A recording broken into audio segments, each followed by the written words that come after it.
Hello সম্মানিত viewers, আসসালামু আলাইকুম। সবাই কেমন আছেন? আজ আমরা কথা বলবো বাংলা নাটকের জনপ্রিয় তিন মুখ মোশাররফ করিম, নিলয় আলমগীর এবং মুশফিকার ফারহানের ইনকাম সম্বন্ধে। তারা 2025 সালে প্রতি নাটকের জন্য কত টাকা করে পারিশ্রমিক নেয়, তাই আজকের ভিডিওতে জানার চেষ্টা করব। তো ভিডিওর শুরুতে যারা আমার চ্যানেলে প্রথম এসেছেন সবাইকে বলবো আমার চ্যানেলটা সাবস্ক্রাইব করে দিতে, আর যারা সাবস্ক্রাইব করছেন তাদেরকে অসংখ্য অসংখ্য ধন্যবাদ। তো চলুন শুরু করি আজকের মূল ভিডিও। তো প্রথমত আমরা জানবো নিলয় আলমগীরের পারিশ্রমিক সম্পর্কে। নিলয় আলমগীর বাংলাদেশের একজন জনপ্রিয় অভিনেতা এবং তার নাটকের পারিশ্রমিক সময়ের সাথে পরিবর্তিত হয়েছে। 2023 সালে তিনি প্রতি নাটকের জন্য 80,000 টাকা পারিশ্রমিক নিতেন। 2024 সালে এই পারিশ্রমিক 20,000 টাকা বাড়িয়ে 1 লাখ টাকা করেছেন তিনি। তবে 2025 সালের জন্য তার বর্তমান পারিশ্রমিক সম্পর্কে নির্ভরযোগ্য কোনো তথ্য পাওয়া যায়নি, কেননা পারিশ্রমিক সাধারণত সময়ের সাথে পরিবর্তিত হয়। তবে বিভিন্ন রিসার্চ ও প্রতিবেদন থেকে জানা যায় তার পারিশ্রমিক এখন 1 লাখ টাকা কিংবা 1,20,000 টাকা এর ভিতরেই থাকতে পারে। তো এবার আসি মোশাররফ করিম প্রতি নাটকের জন্য কত টাকা পারিশ্রমিক নেয়। মোশাররফ করিম বাংলাদেশের অন্যতম জনপ্রিয় অভিনেতা এবং তার পারিশ্রমিক সময়ের সাথে পরিবর্তিত হয়েছে।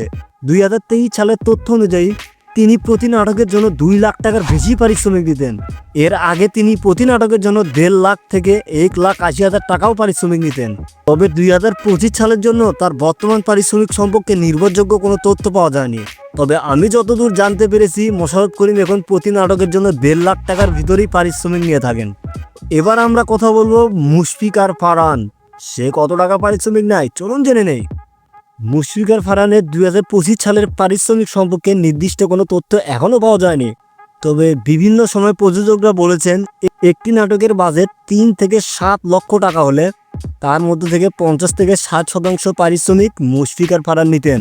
তবে এই শতাংশ থেকে আমরা এটা বুঝতে পারি যে নাটকের বাজেট যদি 4 লাখ হয়, সেখানে যদি আমরা 50% হিসাব করি সেক্ষেত্রে মুশফিক ফারহান নিবে 2 লক্ষ টাকা।